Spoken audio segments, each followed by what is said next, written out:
Sepertinya perang di Ukraina akan menjadi semakin panjang, jauh dari perkiraan banyak pengamat yang mengatakan Ukraina merugi karena semua senjata yang dikirim pihak barat adalah berupa pinjaman atau hutang. Karena itu, perang harus dihentikan dengan Ukraina mengaku kalah dan Rusia mendapatkan 5 wilayah Ukraina atau seluas 20% wilayah Ukraina lepas ke Rusia. Bayangkan, dari perhitungan analisa keuangan, bunga dari pinjaman ke Ukraina selama 10 bulan berperang adalah $20 billion alias anggaran yang telah diturunkan pihak barat lebih dari $500 billion.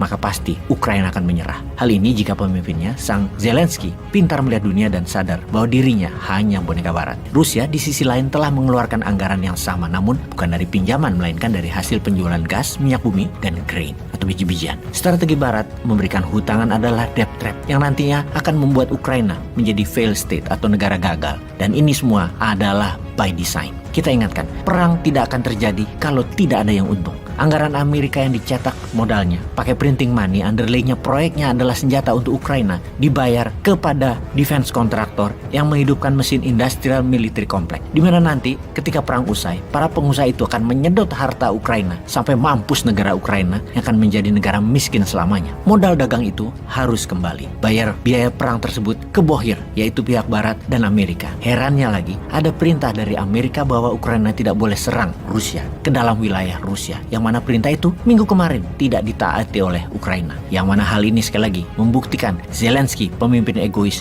yang tidak peduli pada rakyatnya. Ukraina melancarkan serangan udara menarget 2 pangkalan militer di wilayah Rusia menggunakan pesawat tak berawak atau drone pada minggu lalu yang menyebabkan Rusia membalas serangan itu ke banyak infrastruktur kelistrikan di Ukraina. Saling serang tersebut mengakibatkan eskalasi pertempuran di berbagai wilayah meningkat. Rusia yang geram dengan jembatan yang dibom pihak Ukraina tambah marah dengan 4 serangan udara masuk ke wilayah Rusia, di mana serangan dari pihak Ukraina juga bisa dikatakan menjadi yang paling berani sejak negaranya diinvasi Rusia 10 bulan lalu. Karena bukan menyerang wilayah Ukraina yang dikuasai oleh Rusia, namun masuk jauh ke dalam wilayah Rusia. Pihak Ukraina menggunakan drone era Uni Soviet yang menarget pangkalan militer di Ryazan dan Engels sekitar 483 km dari perbatasan Ukraina, merusak bandara militer dan merusak 2 pesawat tempur. Lapangan terbang pangkalan Engels di dekat sungai Volga selatan Rusia adalah pangkalan yang menjadi rumah bagi pesawat pembom jarak jauh Rusia yang mampu membawa hulu ledak nuklir. Sejumlah pesawat Tupolev 160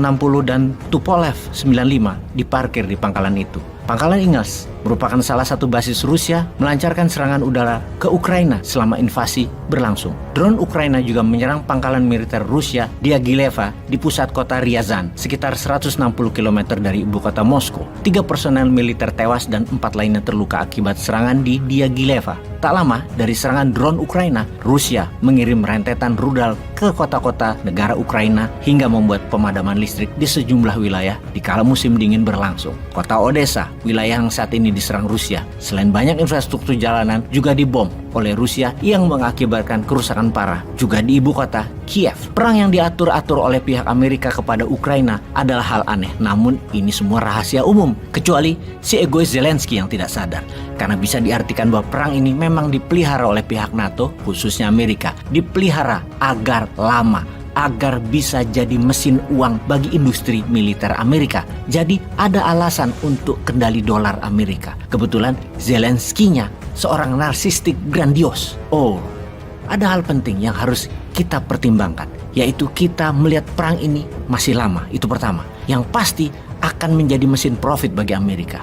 Ada hal lain yang penting, yaitu turunnya daya beli dunia di tahun 2023 ke depan nanti. Apa yang Amerika lakukan di bulan Januari 2023 nanti untuk mengatasi banyaknya uang beredar dan turunnya daya beli. Amerika yang kita tahu memprint dolar dengan jumlah terbesar dalam sejarah Amerika selama ini karena mencetak mata uang sejak tahun 2021 adalah senilai 20.000 billion dolar atau 20 triliun dolar. Hal itu terbanyak jika dijumlahkan dalam 20 tahun terakhir. Dana cetak uang tersebut adalah untuk stimulus efek pandemi dan untuk perang di Ukraina. Karena itulah inflasi terjadi yang mengakibatkan harga meningkat, namun daya beli turun di seluruh dunia. Maka Amerika melakukan hal yang belum pernah terjadi dilakukan oleh Amerika selama ini, yaitu Amerika menarik semua uang dolar cetakan di bawah tahun 2021 Dan ini semua berlaku di Januari 2023, alias kalau uang dolar cetakan tadi tidak ditukar dengan uang baru, maka dolar cetakan tahun 2021 ke sana, uang lama tersebut menjadi tidak berlaku. Dunia saat ini gempar dan marah kepada Amerika. Ini langkah yang akan menyebabkan blunder bagi Amerika pastinya, karena triliunan dolar akan hilang dan menjadi tidak bernilai. Walaupun hal itu mungkin akan menstabilkan uang beredar dengan hasil produksi, namun hal ini adalah tindakan kurang ajar dan tidak amanah atas kepercayaan dunia akan dolar.